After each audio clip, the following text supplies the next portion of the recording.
Hello everyone, welcome back. DotaPit Season 4. I got it right this time. You did? Tornado Rocks versus Stark GG. That is what we're doing. And Rocks have a convincing game number 1. Game number 2 though, we're getting back into it. It looks to be a similar path as far as the drafting goes, except... Oh, sorry, I didn't get to your mute button in time. I didn't know I was going to sneeze. It was unexpected. I doubt anyone, you normally get like a 1 second warning. I was just like, huh? Then it happened. I guess you missed the one I did with Cap yesterday, 2 days ago, I think it was. I was in here. I only barely made it to the button in time. But when I sneeze, it's like some kind of tornado just starts up. Yeah. All right. So once again, Stark open up with the Invoker. In response, Tornado Rocks. I'm just gonna call them Rocks. Just call them Rocks. Yeah. Yeah. I know them as Rocks. You don't need tornado in there. It's just Rocks. Like it was Rocks Kiss. Like that kind of just rolled off the tongue. Yeah. Maybe it's a full sponsor thing. Maybe Tornado's some kind of accessory thing, and it's necessary though. I believe so. But it'd be doing a disservice to their team by not adding it. So it's the short version. It's the short version of their team. Torox. I'm gonna say Torox. It's like, do you really want to call Stark Esports? Very true. No. It's in simple. Rocks versus Stark. So they take Oracle, Earth Spirit. It seems like they're taking the balanced heroes of the patch. Yes. I don't even know if I would call... I think Earth Spirit, the more that I see of it, I would say that it's situationally imbalanced. Whereas I feel like... And when I say imbalanced, I guess it has a negative connotation for it, but I just think that it's stronger than average. I feel like that's the way that I should say it. But I think Oracle is also a hero that's stronger than average, as well as Invoker. Mm-hmm. That's why you're going to pick those heroes first three. It was the Oracle and the Earth Spirit, which we saw in combination. Like we got Nagadim's Earth Spirit and the Oracle, and they just kept the Death Prophet alive the entire time. But you just couldn't do anything. Yeah. I was in one of the earlier DotaPit games that we cast. The long range disable is very good against Invoker too, because it's a hero that needs his space to kind of... the way that I think of whenever I see Invokers, they're doing like complicated math in their head, and they're sitting back, and they've got to think all of it through, but then a boulder comes hurling at you at high speeds, and then it flies back towards you the other way and silences you. It kind of messes with your rhythm. It's when the brawler beats the mastermind. Yeah, exactly. It's that image of, Havost, when he's just like thinking of one thing and... Rapiers. Yeah. Do you see Resolution's tweet about that? Yeah. He's getting more and more clever with those things. I like Resolution. He's a good guy. He's a really is. good player too. I just like mid players that are able to change their styles fluidly. The ones that are able to play the Beastmaster, which I've seen him do in the past, and then he plays the carry role in it as well. Mm-hmm. I think that kind of goes to show you the kind of dedication level. Because I don't think personally I could do that. I'm a playmaker farmer. I'm not the S4 type where I can just self-sacrifice. Maybe something for you to learn. I definitely think that's the next step. The Blitz style, the Blitz path to 8k. Yeah. Potentially 9k. I brag about not playing Invoker in this patch, but it's because I can't. Because I use Legacy. Why do you use Legacy? Just old habits. Die hard. I would have thought you'd be one of those people that would actually push people to have the most efficient setup. I do. Just not for myself. Playing heroes like that are just... It's so hard to change all your hotkeys and stuff. Invoker. And you're so classic. You spelled Dota in your Twitter name as the classic Dota version. Yep. DOTA. I had a crack at Capitalist 2 nights ago. Because I'm like, well, you spell it like with the old version. I currently have the capitalized version, which is the Dota 2 version. Yeah. But why does Capitalist have so many lowercase letters in his name when he does it? Because he's a fool. Because he's not the capitalist. He just lost a 6k recently. You can't call him a 6k caster anymore. Really? Yeah. I'm not going to do that to him. He's still 6k in my heart. I really appreciate that about Cap, by the way. No offense to anybody else, but the fact that he just plays so many solo queue games. It destroys the soul, man. You got to do it, though. Why? Because it makes you a better player. I'm able to talk about all these mid matchups and what's strong against what, primarily because I play so many pubs. True. Hey. I just feel that like I enjoy playing with other people when you can talk about strategy and you can talk about coordination kind of thing, and you actually have some kind of team goal. But in solo queue, it's hit and miss if you can actually have a goal as a team. There isn't. It's play the best you can for yourself. Yeah. Self-improvement. Which is weird 10 when you play such a seconds remaining. team-orientated game. Like it almost feels contradictory. 5 seconds remaining. It is. All right. Let's get back to this game. The bans have been gone through. Tornado Rocks. They've taken Dire team OD, Outhouse Decorator, very strong hero in this patch currently. Is that your I like that one. Yeah. Is that your way of calling him a shitter? I just like saying variations of it. I like OD though in this meta right now. He's really fun to play. I started to notice that kind of correlation. It's like the more you have fun playing a hero, 10 just the seconds better it feels remaining. all around. And OD is a very fun hero to play. I actually thought OD 5 would stay seconds remaining. like more prominent in the meta when we first hit this patch because he was being used for his imprisonment at that time, Reserve time. as opposed to like kind of what he's turned into now, which is this just huge amount of DPS. It's hard. But it was the support Mirana. Like you had a guaranteed arrow every single time in the mid lane. It just synergizes really well. Like for example, if you go Blink, Astral Imprisonment almost just works like Phase Shift for you, in that you can almost get away from everything. It's just a nice combination. It's like an unintended side effect. Or maybe Ice Rock knew that's how it was going to be used in the first place anyways. But What an insanely low maneuver, like because that's the issue with the hero is that it doesn't really have a lot of mobility. yeah. Once you get gone on, you just kind of get blown up. But now you've got a lot of different Radiant ways to team play pick. around. Juggernaut pickup now. Yeah. They got so much survivability again over on Rocks. Like if it wasn't like with just the Witch Dodge and Oracle before, now you got a healing ward combined with everything the Oracle offers. The escape mechanisms that are offered by Oracle as well as OD. Even Earth Spirit in the later portion of the game. Just Earth Spirit in general. He can just boulder into the mid and allow 10 OD just to seconds beat the living remaining. crap out of him. Imprison him and then Earth Spirit actually... What is the cooldown timer on that? 5 Can he go for seconds another one? remaining. It just feels like It's, Tornado. still 16 seconds. But in the later stages, it's like 4 seconds, 4 seconds. Yeah, Tornado Rocks. They're just Dire really strong team at. ban. From what I saw, like I've only seen, to be transparent, I've only seen them play that last game. That was like the first experience that I've had with them. I've seen these players individually, of course,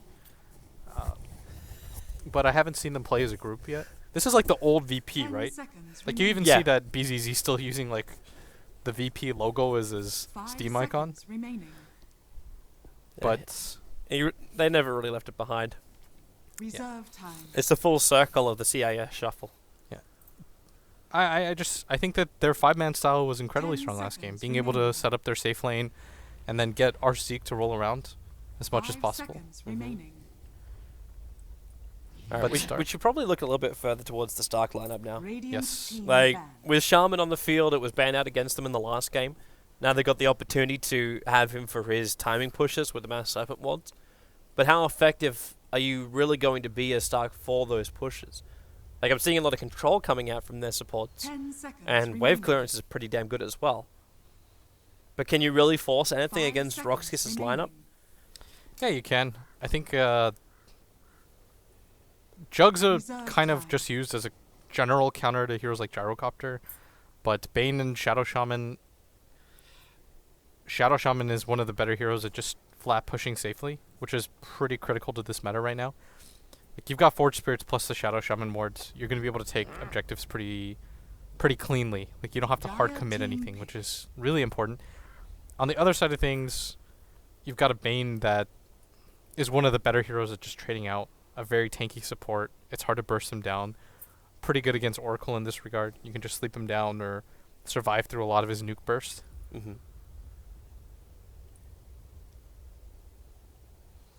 Was Pat Rider really going to be the last one? Rocks do need... 10 seconds. They kind of need an remaining. initiator. Out of everything that's there. Hey, they've got 5 seconds remaining.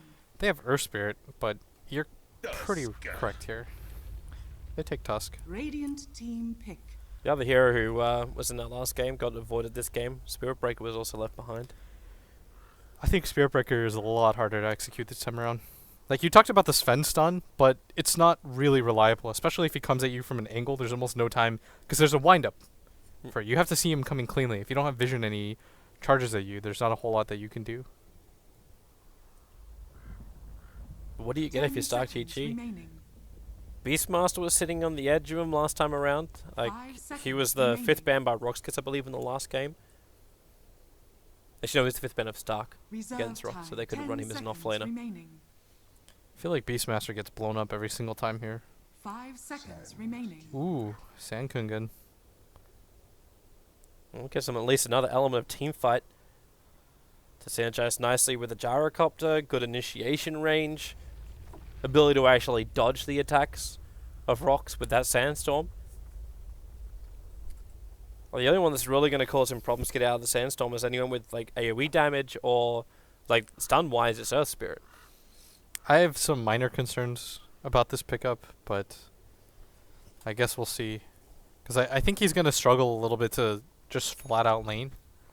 And I don't think this is a lane that you want to just give up. Because I think it'll allow the Oracle too much space to run around like he did last time. But you see his item build already. Yeah, that's... Like you want to give up or not, he's now got 9 talent, so he could just sit and farm this camp as much as he wants to, then soak up the lane experience when it kicks down. This is what you do in a situation where you don't think you can lane it all. I kind of agree with this idea. I can't remember who I saw the other day. I think it was Synderen when they were playing against DC. He just decided to do this on Slardar. I think this is the right idea. If you don't believe you can contest your lane at all, then, you know, just grab some Iron Talon. I like how whenever Yol plays his Earth Spirit, he does this kind of thing. Like you don't burn a TP to get that Observer Ward down inside the Radiant Jungle anymore. Ooh, he's eating all the trees. Cool. 30 seconds to battle. I like this. Is he gonna cut a path out, or like, it's like he's making new escape paths. Make it more efficient to get around.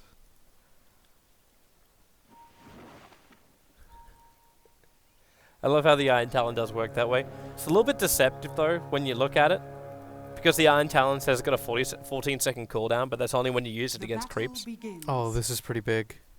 They're gonna get both bounty runes. Oh. I think Nahaz said it was like 57% win rate if you got both. Not that. Oh, you may even get. Well, I don't know if you're gonna get He's first not gonna blood get here. first blood. But he's at least gonna get a lot of chip damage on top of Boogie. Is he? Those look Uh, like just He die needs to here. get down the ramp and then start off with the shackles. Now he can No, go with he's the Rock dead. Barrage with the Sunstrike kicking in. Ghost Six. Yep, there's first blood going the way of the gyrocopter. That is incredibly surprising that he decided to do that trade. Like I think he anticipated the gyro being further away because they went for that top rune.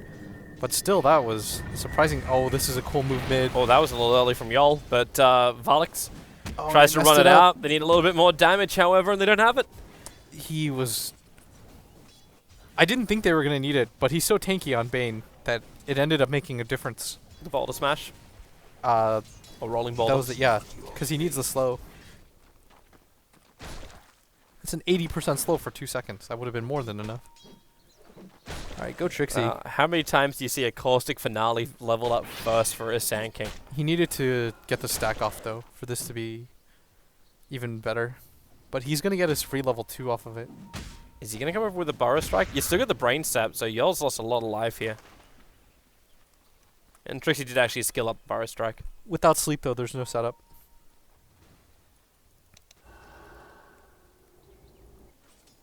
Bane's spending a lot of time making sure this Invoker's got some kind of presence in this lane. Oh, this is a huge wave at bottom, though. I think he has to connect the wave right now. If he doesn't, you're going to give up a little bit too much farm to the Tusk. The Tusk has to do this correctly. She's going to pull the aggro back over. Yeah. Oh, but with the shackles Oh, going down, beautiful. Ghosties can't do anything. Wonderful control from Boogie. Really well done. That would have been a full level and a half. He's going to burn the salve. Should still be able to leech a lot of the experience, however. Still, you would have rather had a full creep wave and a half for free XP. That's the stuff that gets me excited, man. Good support play. Not the big flashy plays for me. Just like to see good effort like that. Do you always have to cut this tree in order to do the pull? No. It's just a lot easier. Because otherwise, the creep wave has to come around. And this isn't even really going to be a pull. It's not connected to anything.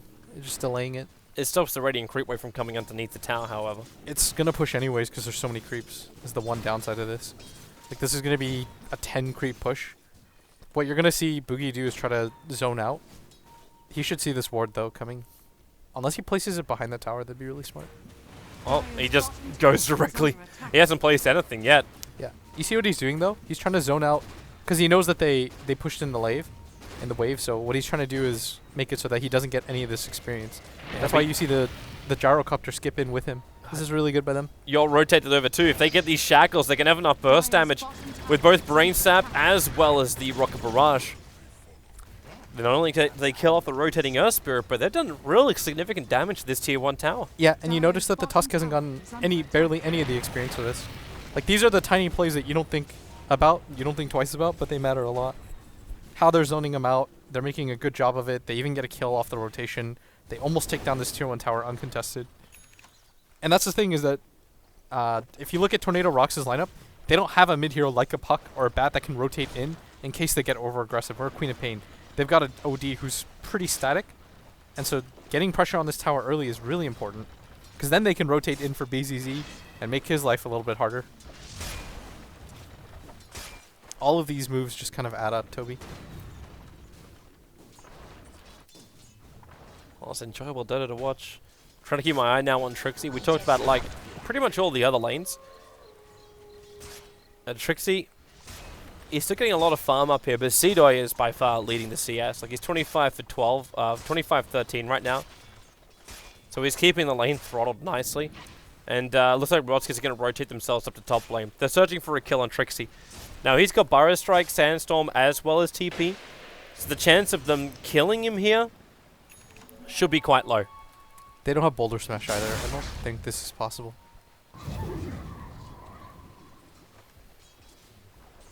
Without that level 2, it's... They've got 2 range creeps too. The wave's gonna push in. Trixie's gonna be pretty happy about this.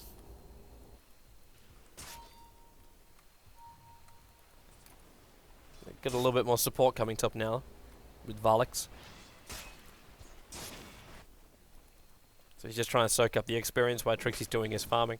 And he did get the stack off. So now your Caustic Finale is going to do something. Even if it is just level 1. So OD's doing pretty well in this mid lane. That's pretty interesting. He decides to only go for the 2 levels of the Essence Aura. I thought you needed the 3rd, but... You'd actually stop at 3? Like, do you not need the 4th? You need 4, but you can do 2 on 2 is pretty common. It's just interesting to see this order, I guess. Alex is trying to tank it for him. Yeah, because Trixie's just too low. That was a good team effort. Only downside is they split XP there. And Trixie desperately needs it. I think Valix, though, is quite happy to have it. Like, having extra points up in his nuke and control. Trixie's definitely learned his lesson from game 1. He's like, okay, I'm going to respect the power of the Oracle. Just try to get safe levels. This is definitely the right idea this time around. Don't give kills. Because that impacted things a lot. The fact that the Oracle had Arcane Boots into the Aether Lens really quickly. He had like 4-minute Arcane Boots or something like that because he had so many kills on Trixie. And that was a lot of free XP too. It allowed them to rotate in on that Invoker a lot. But by doing a lot better in this off lane and in the safe lane, they've been able to get more out of their Invoker than they did the first time around. When you're in a position like this, like, okay, Ghost is going to make the choice anyway. Like, my question was going to be, do you deny the tower or leave it? And then the other question would be on the other side of the fence, should have Stark been aware of that? No, I don't think that it's that big for Stark. You have to deny it, though, in that position. Because Stark's just going to take it 30 seconds later anyways. It's a pretty good denial of gold right now. Trixie's up here. He knows that the Juggernaut's quite far away, so he's pretty comfortable with this. Might get a little bit pissed off, and Oracle's actually going to get trapped. Burrow Strike down, Sunstrike's in a great position. They just held him there. Nemphy, a level 3 Sunstrike. I thought it helped just help kill secure. That was brutal. Seems like a lot more stable game for Nemphy. Like, that Midas timing won't be as delayed. Yeah, the first time around it was just... It just came down to the offlane. If your offlane is getting contested that hard, and you're doing that well already, it allows the support to rotate and help out the mid quite a bit. So it's really important that the offlaner doesn't die that often, because it's a chain reaction of things. Cedo's got no mana. If Varley's going to start with a Nightmare, you could see him try it. Like, with the Nightmare, they could just fall up into a Sunstrike Brain Sap, and Cedo would have been dead. Yes, that would have been sick. It's enough damage, too. 287. He had 400 at that point, and that's a level 2 brain zap. Yep. That would have been more than enough to get the kill. Zeke's worked it out though, and instantly dewards the Observer. Yol, however, he's in a little bit more world of hurt. There's your Nightmare. Sunstrike's coming in, and it doesn't even require anything else. When you think about it, with the amount of damage that comes out from the Bane, like how many heroes can Bane just kill the second he Nightmares them? When you take into account the damage which comes from Sunstrike and Brain Sap. It's pretty significant. It's like a 500 damage nuke overall. Oh, at top. There's no. Well, he can consume the mango, but now with the creep wave arriving, it's not as useful. And Trixie realizes this is a pretty significant rotation too. Considering you pulled Sidoi out of the jungle and you put BZZ from the mid lane. Yeah, but they're gonna contest his top tower. That's why. I don't think you can just. Because they're gonna lose mid at the same time. Oh boy. Like Boogie's got Mass Serpent Wars. They're ready to not only take this kill over on Yol, support's coming in. Sunstrikes can be split up a little bit, but the Mass Serpent Wards are down right on top of the tower. So support will TP in. The shards won't lock anyone out. You got no flat cannons, no easy quick damage there, but you're already losing armor on the OD thanks to the Forge Spirits. This is an awkward engagement right now for Dire's structures are fortified. Rocks. They don't really. They have to kill down these wards first, and Taking a little too long though. maybe engage after. The Juggernaut is TPing in for this. If they could get He's Whisper, got Omni. I think they got him. They might not even need it. Look at the damage. So you take out the Gyrocopter, but you've still now lost your tier 1 mid and your tier 1 bottom, and it was taken out by the Radiant side, that tier 1 tower in mid. Yeah. The bottom was denied though a while ago. It's fine. Yeah. But overall, it means the gold advantage is now stretching over 2k for Stark. The experience is still swinging a little bit. You kind of knew this would happen, and Rocks weren't going to push in the safe lane because it would have given the Sand King a lot of free XP. Because their kill potential isn't quite there with the kind of tri-lane that they have. The Purge is okay against the Sand King, but there's almost no way that the Juggernaut's going to get close enough, right? Without them having Dust or something like that. But even then, it's a risky kill for a lot of experience. So it wasn't as easy for them to just push in the tower and take it like they did at bottom. Rocks just kind of have to play a little bit more defensively in general because of the type of heroes that they have. So for them to take tier 1 towers early is going to be a little bit more of a struggle. They have to get levels on their heroes, and then team fights are going to be where they kind of get it back. Once you've got the False Promise, you've got the Earth Spirit ultimate, which is incredibly strong in this game. There's no mech, so to speak of.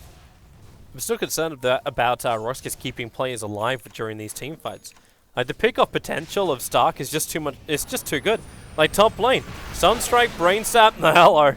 And Oracle going to have to false promise himself to stay alive. But that's okay. Meanwhile in mid, BZZ caught out. Oh no. Looks like the Burrow Strike from Trixie went to work, and BZZ will end up going down. That is a really significant kill. That's directly after Invoker just completed his Hand of Midas as well. Yeah. He's going to start to stretch ahead of that OD's position on the map, like net worth-wise. And the OD can't really afford that.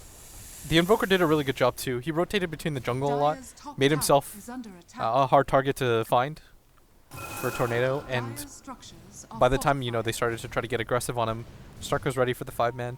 And they're utilizing the Bane really well. This is a hero that's not easy again to kill. He's level 6, he's got almost 800 HP, Fairy Fire and a wand, Brain Sap level 3. It's incredibly easy for him to just open up because he's got such high move speed and set up kills for Nymphy across the map. And they've been doing so, like you pointed out. We're going to set up more. That Blink Dagger. Boogie's already managed to get this is an under 12-minute so Blink fast. Dagger on a Shaman. It's not just that, he's got Arcane Boots. Yeah.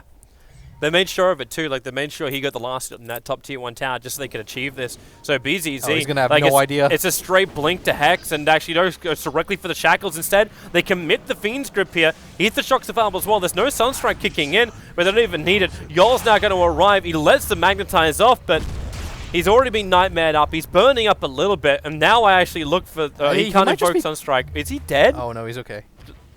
Oh. Alright, you're going to have to guess if you want to go for this, but on the other side, there is a fight happening. Yeah, Tuskar snowballed in. They caught out the Bane. The Burrow Strike from Trixie didn't actually stun up the Tuskar. So Tuskar's still right behind him, and there's no Burrow Strike available or Sandstorm just yet, but they're coming underneath the tower. Cedo's got the opportunity, but no. Trixie, try and move it. Go into the tree line. The Observer Ward's up on the hillside, so Cedo can see everything. But he still doesn't want to commit this level 1 Omni Slash. Doesn't feel like he can get a kill, but Boogie, now they try and return it. The cooldown's there. Boogie, he's so low. The damage from Zeke, it wasn't enough to initially get the kill, but they still did the work. The more work being done by a Stark Tusker. Snowballs back in again. Burrow Strike, 1 second. Trixie just goes for it with the brain sap damage again from Varlix. It's just so huge, allowing Stark to just finish the job on these heroes, one after the other. Now 10-4, and what was a 1-for-3 trade-off. Really sick play by Boogie. He waits in the corner right there in the side shop area, sets up for that perfectly. He knows he's going to die. He has 300 HP, but he's like, okay, I can at least get this Juggernaut in response. And he's already got the items that he needs, Toby. He's got his Blink, he's got Arcane Boots. There's not a whole lot that he has to save up for anymore, so he decides, okay, I'm going to play a little bit of the self-sacrifice game, initiate in for my team, behind the Jug. There's nothing that they can do. They get 2 free kills, especially on the core that they desperately needed to, because it's not easy for them to kill this Jug. So any opportunity that you find is going to be fairly significant. And what looked like such a good start for Tornado Rocks in that fight just completely turns around by Stark. And now you got Stark with another opportunity for initiation. Another hidden Blink Dagger is over on Trixie. He doesn't have the level 2 Epicenter, but you're still 14 minutes in with the level 4 Burrow Strike. Like, you're looking for those kills. I'm actually interested to see Trixie's build as well. Like, do you want to go in for just the Ether Lens at this point, or is it worthwhile going in for the Ags? The Ags is really good, I think, as a setup. You could even go in for the... What is that item called? Talking Veil? Yeah, Veil. I was thinking it's like a cape, but it's not Glimmer Cape. The Veil of Discord, yeah. Alright. It would help them do so much damage for their entire team across the board. Like, it would help their entire team for somebody to get it at least. They really do have so much magical damage. Yeah. So they're going to smoke. This is to establish setup for another kill. Because they've got wards up, right? You don't want to just headlong push. You want to try to get a pick off. They're going to get one. Perfect timing.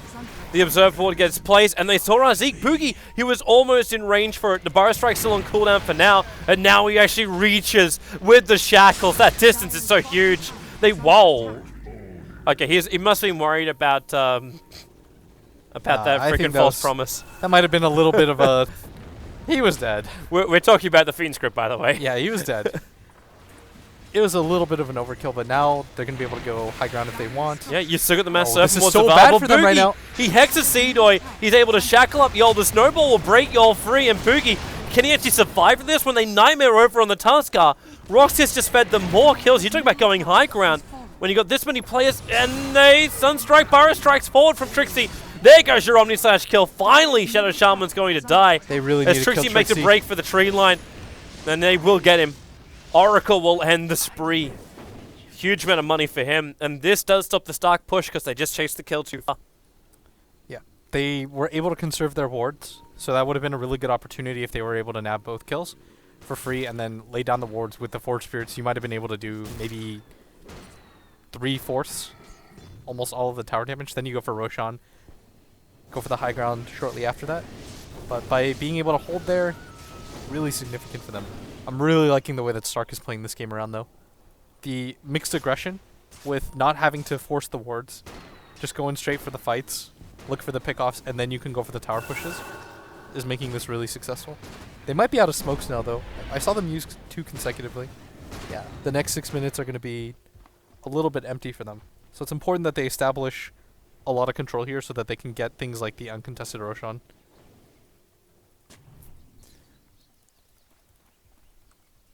Rocks, though, this is the first time they're going to get aggressive in such a long time.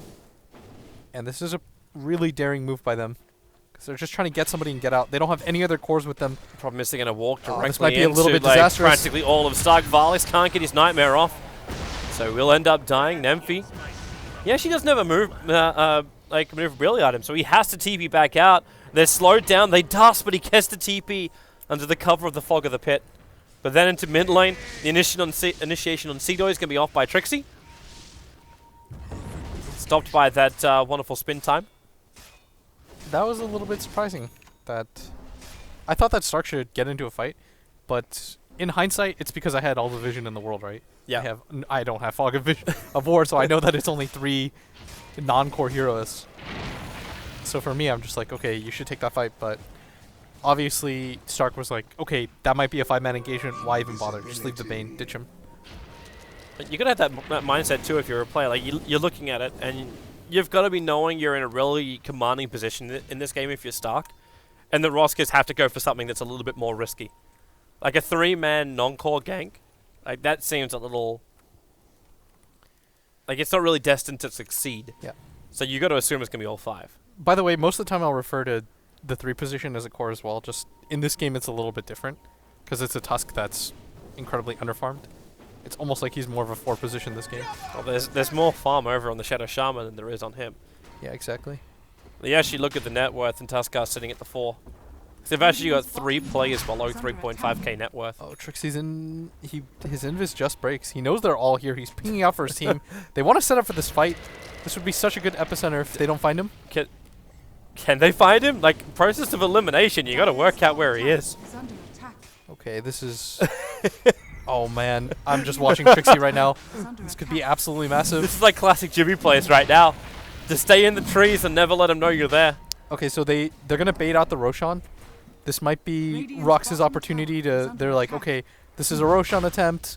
We kind of have to contest Here comes this. Trixie. Okay. Epicenter, blink, Burrow Strike, Boogie jumps forward. He got the Hex over on the OD, but the Snowball, it offers some level of protection, but the Earth Spirit is down for the price of the Shadow Shaman, but it's a double kill right now for the Gyrocopter. His DD might have worn off while he was inside the pit, but Rosk gets baited into it. It's a triple kill, and they're setting up for the quad kill. Oracle, the Rocket Barrage. In fact, Nemphy is going to steal it, but it's still a 4-man for 0 trade-off, and they'll go down and finish up Roshan now. Man, I'm having so much fun watching Stark play this one. It was a beautiful trap. Really well done to collapse on top of that.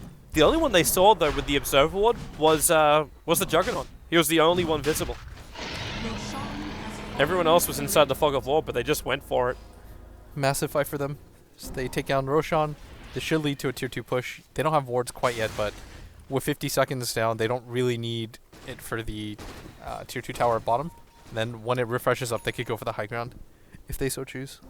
It's kind of crazy that Stark had that level of confidence too, where Roshan was so low, yet you still went into the fight. You take the fight first in that position, because they weren't going to get a better positioning than that, where Trixie was able to flank their entire team. Good vision overall, though, by Rox, as they spot a lot of the heroes with this mid ward. Their warding game has been pretty strong this game. It was just unfortunate. The Ether Lens is up for Trixie now. Yeah.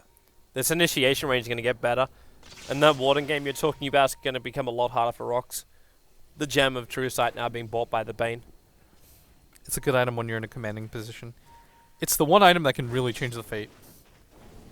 If you're Tornado Rox, you have to play a little bit greedy with how you farm and how you push out. But when you've got all the ward vision in the game taken away from you and you're playing against a Bane, a Sand King, and a Shadow Shaman, it's incredibly scary. So you have no idea what's going on. Even your Juggernaut can die at that point. It's the same 3-man smoke gank again.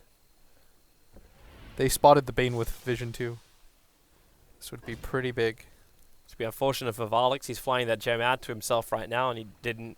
He walked straight over the top of that Observer Ward. There's no split push going on right now. I think this is probably Stark's opportunity to just go for a straight up fight. It would seem about right.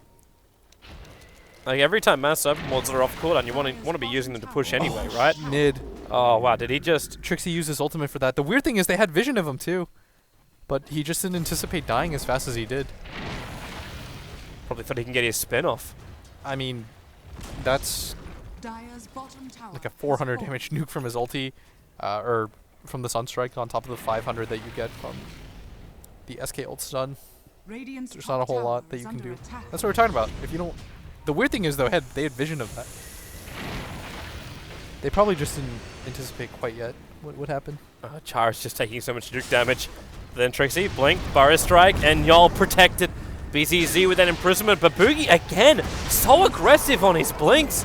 Trying to keep that Oracle out and stopping the false promise, but they're all magnetized right now. But can they have enough damage to finish the job? Because the Aegis Immortal is triggered. The Gyrocopter's up, but he got locked in with the shards. They're going to lose 3, potentially more. Trixie is home safe, and so is Nemphy. But the Mass Open wants to get farmed up, and what did you really get? You took an Earth Spirit out and a tier 3 tower for 3 very big heroes. Aegis cheese, and probably more importantly than that, is that freshly picked up gem? That's a full mech now completed for the Oracle. That was not the fight that they wanted to take. I'm wondering why they did take it. I'm also wondering why you're not just harassing from range, like using your combos, which you've proven have worked so well. Because Boogie, he blinked himself up to here, like he went in behind the racks as that shaman, looking for an opening. It's like you're a shaman who's only now just picked up his point booster. You're not really that tanky. But if you ether shock spray from range, you wait for the OD imprisonment to take out the target which they initiated on to start with, like. I think that was the first real hiccup that I've seen so far from Stark. Is that I think Boogie's been one of their MVPs of this game, how he's been able to set up. But that play right there did cost them more than it should have. And they fought with that epi. Yeah.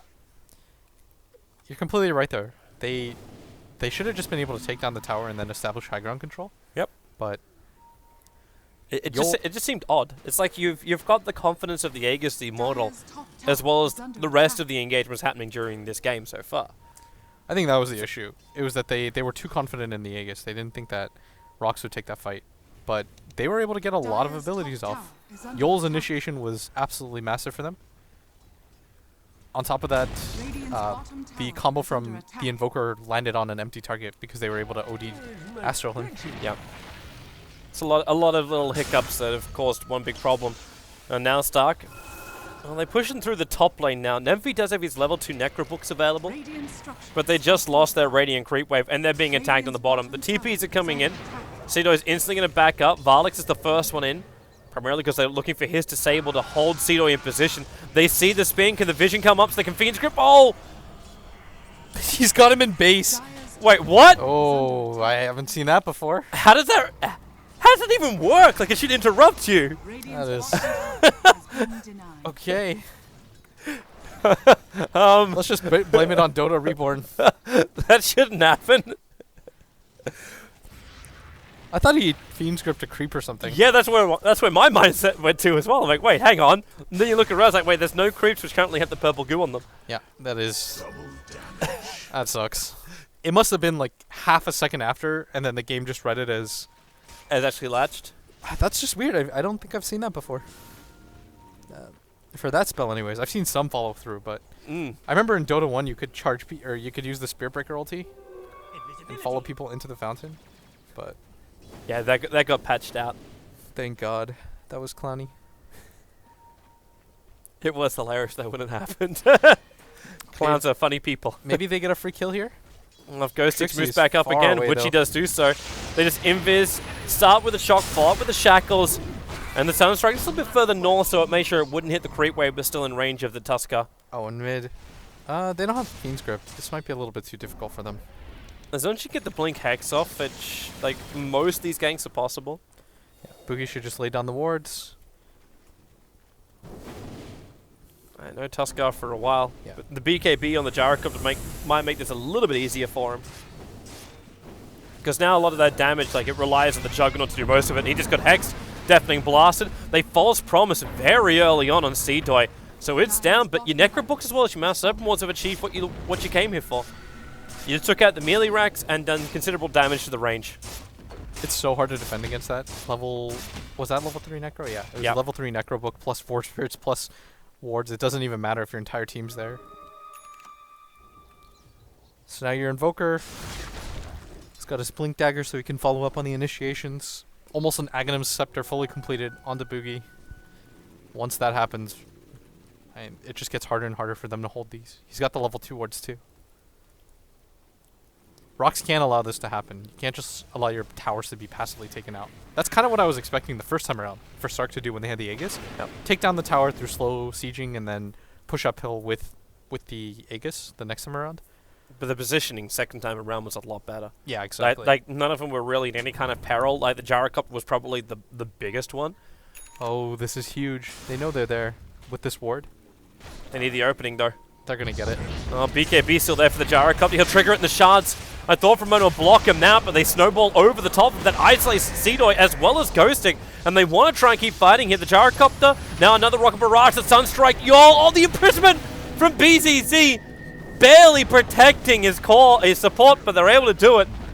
And now Varlix also on the run. Trixie's coming back in again with the epicenter. No mana for a Burrow Strike, however, so he's trapped. But Nemphy, now he tries to play it. They're coming in one by one here, Stark. Boogie's trying to run away. Ghostix will have a crack at him. And now actually shackled up. Nemphy will drop. But Stark have just lost almost everything. Boogie even got perfectly sharded by Ghostix as he tried to run himself away. Snowball's back off cooldown, so Boogie will die. And it is an entire team wipe by Roxkiss, and they lost the Oracle and the Earth Spirit for it. 55 stolen by this OD. And that fight was insane. Stark for a second, they thought they could hold long enough with the gyrocopter, but he was almost completely alone. Then Trixie triggers his ultimate and sees a good position, but he's just outside of range. And on top of that, he doesn't have his stun mana. He's like 10 mana short. And Stark just kind of falls apart there. They decided to take the fight one by one. They probably thought they were a lot further ahead than they were. They sacrificed way too many. Like, once you lost your gyrocopter, I think that's disengage time. Yeah. The time that they used for Trixie to go in, if they just used to run away, then at most they lose one hero. And then you can reset from that because that's a 5-man smoke gank. But by committing one by one like that, Stark just throws away a lot of momentum. I'm wondering if Stark even thought they could disengage. Like, you looked at their positioning, those shard blocks from Ghostix really caused problems. In fact, that was obviously the reason why the Shaman got caught out. If this Roshan comes up right now, all this would be... it just respawned as they walked in. But the Sunstrike from Stark will scout it out, so there will be a contest for him. Trixie actually already used his Blink Dagger to get over to the rest of his team. Are they grouping for a smoke? Okay, they take out the Sigil. Yeah, they're grouping up for a smoke. But Rox move into their comfortable position, which is actually the Radiant jungle right now. They take their own high ground. I like this obs position. Like, you're not going to see it even if they do have the jam over on Stark, which they don't. Pings are coming out. I guess it's too late. Both teams are just taking high ground position. on the opposite sides of the map. Yeah. That was pretty funny. They just kind of swap spots. The smokes... The courier fly out. Okay, do they have ward vision up here? No, they don't. No, it's only the sentry, which will deward. But obviously, they don't know that yet. Funny thing is, though, Stark actually has a sentry ward in range. Oh, maybe Stark just rushes for this. This would be so funny if they just decided to try to take the Rex. Oh my god, that's what they're gonna go their for. core units messed up, was it down? Roxateep being back. Why play around Roshan when you've got the minions to do the work? Oh, that was so funny. Now they can turn around and try and take the fight, but the next unit's expanded. Nice shackles. That's the play from Boogie, keeping him in position with the Deafening Blast back. The Earth Spirit is down. The Epi actually completely ineffective because Cedoy just is in Omnislash the entire time. Triggers the BKB, tries to work against that Gyrocopter, but now Cedoy locked inside the Fiend's Grip. Varlix, he'll actually have that cancelled by the imprisonment as OD now just drops the ulti. Shaman's down. Nemphy will join him. Varlix will be very close behind. The imprisonment's back off cooldown so they can stop this TP out from the Bane. And they thought for a moment they could just nuke him down instead. But there goes Varlix. Meanwhile, back in the middle lane, it was a tier 3 tower that was taken. The bottom lane, the range racks will be taken out by the creep wave, which had its momentum. So Stark, bit by bit, they are chipping away at rocks. They're just like, that mad dash was so funny. They're just like, okay guys, we can't really take this Roshan fight. It's super awkward, but just listen up. If we just go straight for this, there's no way. Imagine if they were just a little bit farther, Rocks. I'll take your tribute. They could have potentially done that, but that's when you wait for the Cloud9 moment. No TPs from Roxkiss, and they just lose everything. The problem, though, is now you've hit this really awkward spot, Toby, where this OD hits way too hard. Yep. He's got BKB too, and there's almost nothing that you can do that cuts through that. The physical damage just isn't there. The Gyrocopter's built largely defensive. He needs some sort of DPS item, and now that the OD has the Aegis of the Immortal... He's also got a Scythe of Vice too. Yes, this all just makes it so hard for them to fight into. It's almost the point where when you ask yourself the question, like, do you just avoid the fight? The bottom wave keeps pushing, and you finish the Aghanim Scepter over on the Shadow Shaman. Can you... Like, no one's got BTs to hero.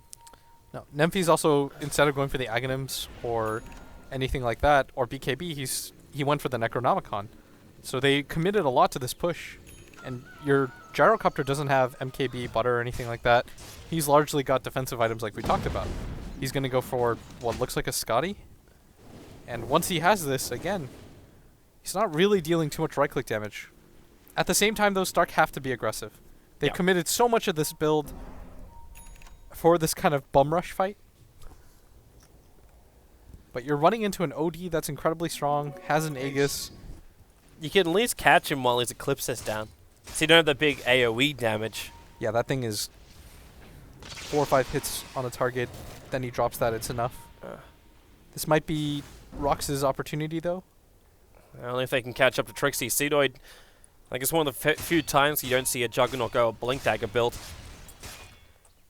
He just went pure stats. The Observer Ward, Boogie, okay. He blinks out. There's no gem with him as Trixie again. Like he's throwing down the Lotus Orb. He actually gets force-staffed himself into that smash. And Trixie, the Omni Slash, he can't burrow, he can't do anything. Down for 70 seconds. Boogie's looking for some revenge.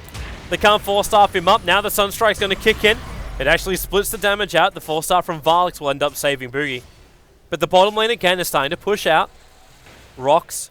They can at least take now this tier 1 tower. It's 33 minutes this tower has managed to survive.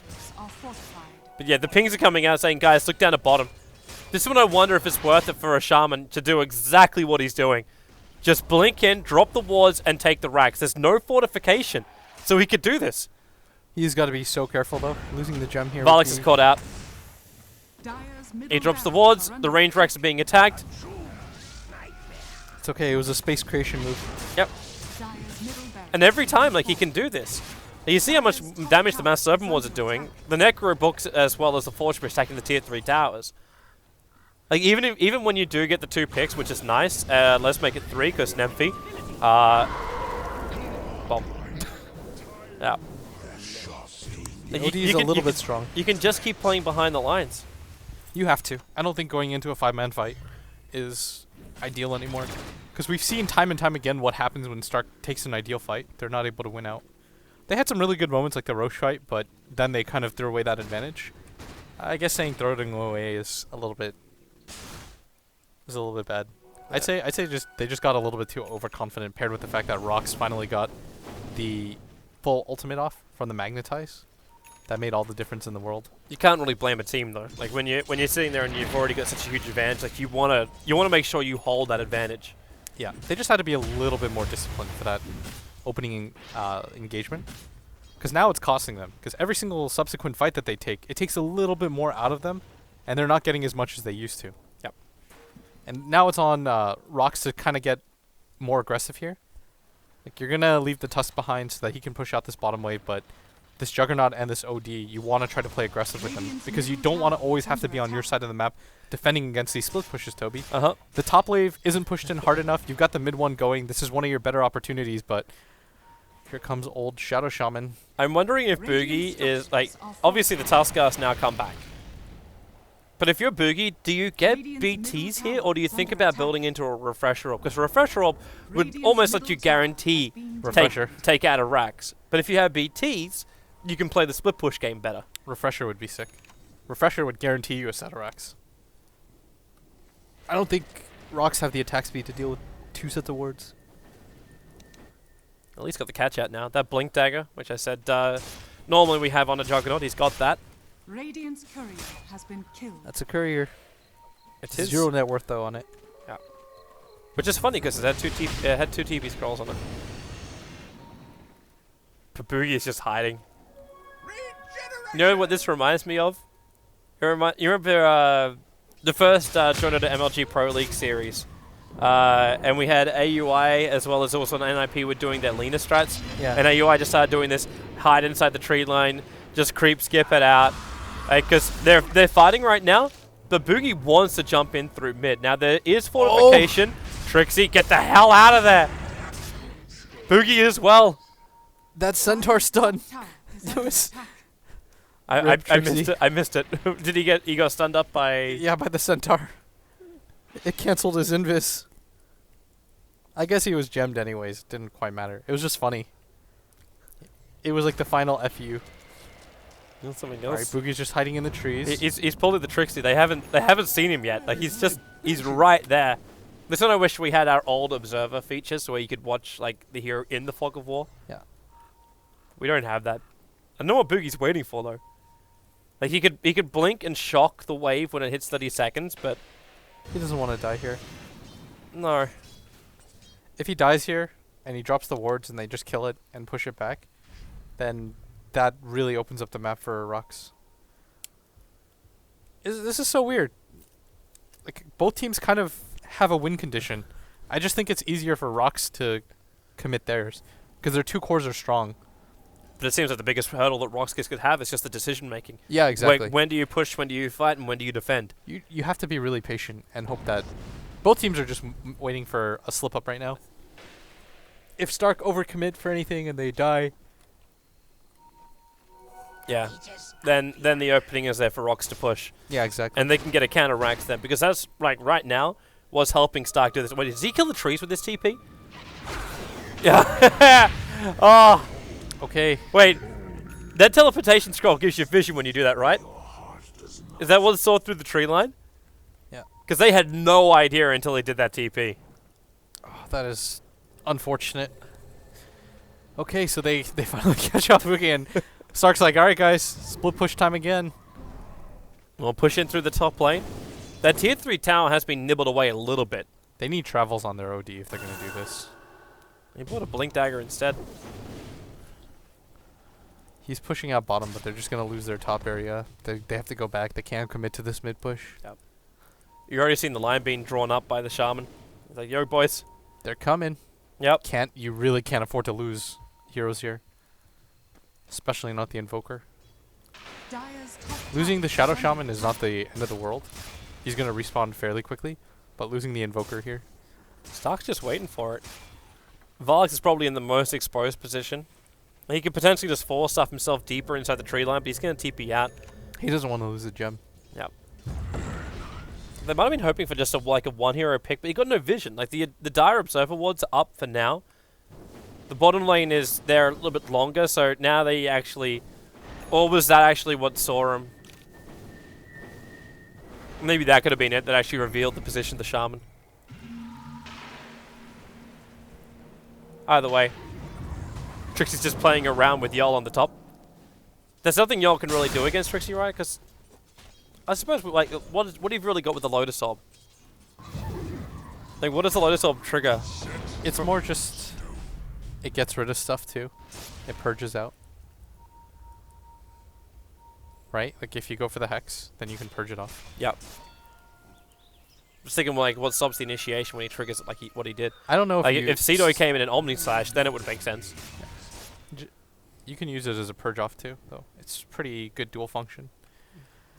Oh, this is such an awkward position for both teams. They're Trixie waiting. might get spotted here. Yeah. Blink, Burrow, Lotus Orb is up, they mass open more, they get the Hexes off too, but then Yol, he had the Aghanim Scepter only just completed on the Earth Spirit, turns Juggernaut to stone, and escapes the kill, and the mass open wards are now wasted. It's like, nope. Double damage. Good play by him. It was smart, though. Like, the Earth Spirit knew that something sneaky was going to happen. Mm-hmm. And this is what Stark was waiting for, an opportunity like that, Toby, where they split a little bit, they get a little bit too comfortable with the rhythm of the game, then all of a sudden you open up an opportunity. Guys, that's what even the chat telling us, like, it's because they placed the wards. Cedo. Well, he's going to spin. Actually blinks over to get aggressive, and Nemphy, that's a big pick off. The Invoker down. He does have a buyback available, but this is just space created. Then again, the same could be said about top lane. Trixie's just creep skipping it. Oh yeah, they did just place that word. Yep. I had no idea what you were talking about, Toby. I'm not gonna lie. I should have just been upfront with you. When you were just like, the TP vision, I was like... I know, like, does TP actually grant you vision when you do something like that? I don't think that far in. But I just went with it, Toby. I'm not about to call you out in front of all these people. Do it, Blitz. I'm fine. I actually can take it. Sometimes, like, you told me that, I was just like, yeah, sure. I was just like, okay, I'll go with it. If it's wrong, whatever. I just gave you some blind trust, and it didn't pay off. No, it did not. Now we both just look like fools. Alright, so the Roshan is taken, but Stark's kind of okay with that, just because as long as you keep executing this game plan. At the same time, they're finally getting aggressive. Their OD needs travels, though, if they're going to do this. Because he has to be the one to push in that top wave, and then he can meet the rest of his team. And this might actually be where Stark Here they go. have to fight now. Blink. Oh no, not Again. for you! Again! Now they shackle on the Earth Spirit, but no, there's another one. So Fortune's going to get him out this one. They're expending a lot of damage into Yol. The Fiend's Grip as well from Varling's trying to keep this Earth Spirit out of play, but BCZ, he just does so much work. The BKB didn't protect enough. Trixie is down. There is no real push coming in from the side lanes. Again, they go for the kicker, and they found the Gyrocopter. Both have buyback, so Stark can defend this lane, but it's going to be costly. This is your moment, though. You still have the Aegis. Your Juggernaut has his ultimate up now. You're in really good fighting shape. Oh man, Nemphy's immediately. You notice he's just saying, "Screw this. I gotta go for this." He's got boots to travel up. The Sand King's gonna be the buyback, but they're just gonna send the Juggernaut and the OD up. But they have BTs and wards over on the Shadow Shaman. Yeah. So he did actually go for that build. So if he decides to go for that, though, it's risky. Oh, you gotta hope he finishes BT on that Forge Spirit. Yeah, Nemphy jumps forward. They can go directly in for the Hex, but already Rocks. They are here to punish Stark. But what have you really done? Like, you haven't expended any of your buybacks, well, apart from the one over on Trixie, and now he's gonna look for a kill out of here. Still got the Lotus Orb available. They're trying to kick back Azik, but not gonna be possible. Nemphy's back in. The Sunstrike. He just keeps getting He's rocked. just stoning him right now. And Zeke, another kick. Trixie, he's going to let the ulti rip, but now Yol doesn't give a crap either. The Fortune's dead. It's just a battle of balance right now. Man, this is the best thing ever. And they're trying to tip the scales. Finally, the Earth Spirit drops from maximum. BZZ, however, now he's come back all the way from top lane. 2 hits to kill off the Bane. Man, that was the best thing ever. Really? Really? That's what you consider the best thing ever? I enjoyed that fight immensely. It took them so long to kill 2 support heroes. That was almost all their cores ready to fight. That was so well done by Rox. They bought enough time for that to happen. Props to them. Trixie has got to get the hell out of here. He doesn't have a TP scroll available. Looks like back in mid, they're fighting against the Gyrocopter. He's got his BKB. Now he'll... Oh, no, he can't get anything off.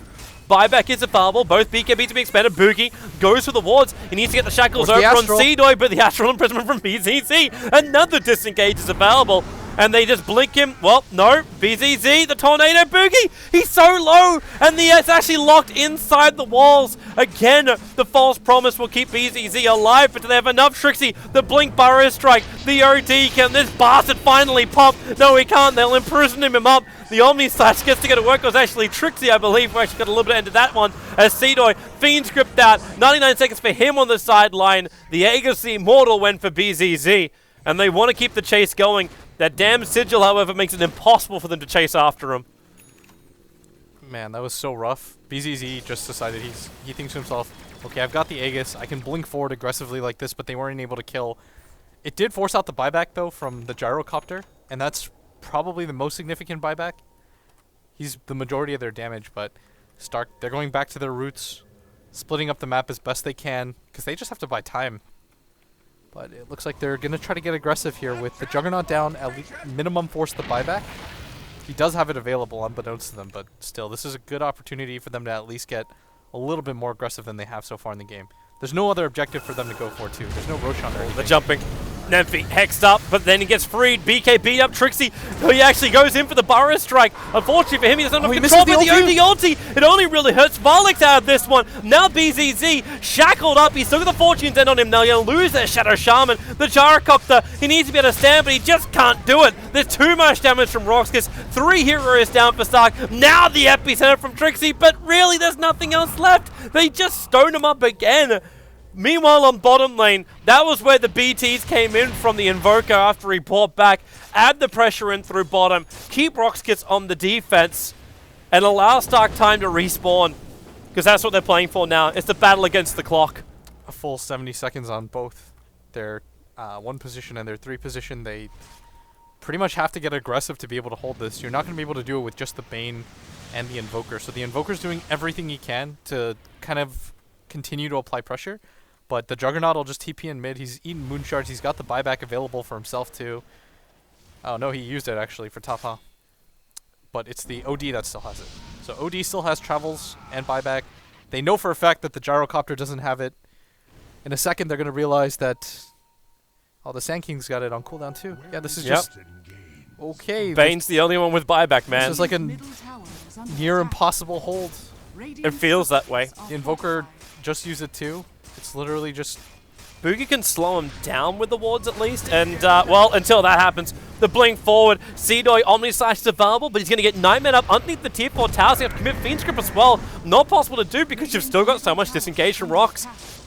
So they spent a lot of time just chasing these kills onto the tier 4 towers. They're only going to get 1 lane of racks, so Star can at least keep it even on that front. And the question is, does Rocks stick around? Your Tornado over on 3. Seedoy doesn't have buyback. They don't want to get over-aggressive. With both the heroes dead, that was a good opportunity for them, but they can continue to play it a little bit more safe, and this alleviates a lot of the pressure that they once felt now that they're evened up on racks. Yep.